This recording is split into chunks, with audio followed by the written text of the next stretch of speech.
जिला प्रशासन आप सभी श्रद्धालुओं का छठ घाट पर हार्दिक अभिनंदन करता है।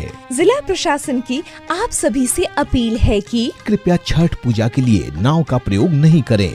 पर्व के अवसर पर नदी में तैराकी न करें। छठ घाटों एवं संपर्क पथों पर आतिशबाजी न करें। घाट पर पानी के अंदर गहराई को ध्यान में रखते हुए बैरिकेडिंग की गई है। कृपया बैरिकेडिंग के आगे न जाएं। दोस्तों याद रखें, सुरक्षा जांच आपकी एवं आपके परिवार की सुरक्षा हेतु अनिवार्य है, अतः सुरक्षा जांच में सहयोग करें। किसी प्रकार की संदिग्ध लावारिस वस्तु के पाए जाने पर इसकी सूचना तुरंत प्रतिनियुक्त दंडाधिकारी, पुलिस पदाधिकारी, थानाध्यक्ष, जिला नियंत्रण कक्ष को दें तथा उसे न छुएं। किसी प्रकार की अफवाह पर ध्यान न दें। सुरक्षा की सही जानकारी के लिए 100 डायल कर पुलिस नियंत्रण कक्ष पर संपर्क किया जा सकता है। सावधानी ही सुरक्षा है। घाट से लौटते समय कृपया धीरे धीरे जाएं। कतारबद्ध होकर जाएं।